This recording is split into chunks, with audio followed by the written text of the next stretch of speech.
소액 결제 현금화를 알아볼 때 중요한 건 얼마나 빨리 진행하느냐보다 어떤 순서로 확인하느냐입니다. 순서를 모르고 시작하면 한도는 확인했는데 실제 받을 금액을 모르거나 진행한 뒤 예상하지 못했던 조건을 알게 되는 경우가 생길 수 있습니다. 그래서 오늘은 처음부터 끝까지 어떤 순서로 확인하면 되는지 핵심만 정리해 보겠습니다. 첫 번째는 사용 가능한 소액 결제 한도를 직접 확인하는 것입니다. 휴대폰에 표시되는 한도와 실제 사용 가능한 금액은 상황에 따라 다를 수 있습니다. 통신사 정책이나 이용 이력 등에 따라 결제가 제한될 수도 있기 때문에 단순히 최대 100만 원이라는 숫자만 보고 진행 여부를 판단해서는 안 됩니다.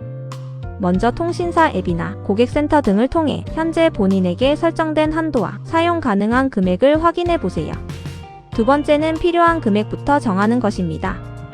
한도가 100만 원이라고 해서 100만 원을 전부 이용해야 하는 것은 아닙니다. 소액 결제 금액은 이후 통신요금 등에 포함되어 청구될 수 있기 때문에 다음 결제일까지 감당할 수 있는 범위를 먼저 계산하는 것이 중요합니다. 30만 원이 필요하다면 30만 원을 기준으로 알아보고 불필요하게 금액을 늘리지 않는 방식이 좋습니다. 세 번째는 업체에 문의하기 전에 최종적으로 받게 되는 금액을 확인하는 것입니다. 여기서 많은 분들이 수수료 몇 %라는 표현만 봅니다. 하지만 실제로 확인해야 하는 것은 퍼센트보다 내가 얼마를 결제하고 최종적으로 얼마를 받는지입니다. 예를 들어 진행 금액을 알려줬다면 비용이 모두 반영된 실제 정상 금액을 먼저 요청해 보세요. 답변이 계속 바뀌거나 정확한 금액을 알려주지 않는다면 서두르지 않는 것이 좋습니다. 네 번째는 비대면이라고 해서 모든 정보를 전달하지 않는 것입니다. 대부분 휴대폰으로 문의하고 진행 과정을 확인할 수 있지만 그렇다고 비밀번호나 불필요한 개인정보까지 상대방에게 알려줘야 한다는 뜻은 아닙니다.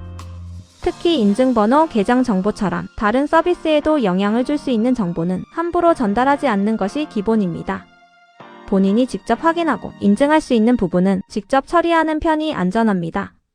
다섯 번째는 결제가 끝났다고 바로 종료하지 말고 처음 안내받은 내용과 결과를 다시 비교하는 것입니다. 결제 금액, 정상 금액, 추가로 발생한 비용이 없는지 확인하고 관련 안내 내용도 바로 삭제하기보다는 확인이 끝날 때까지 보관해 두는 것이 좋습니다.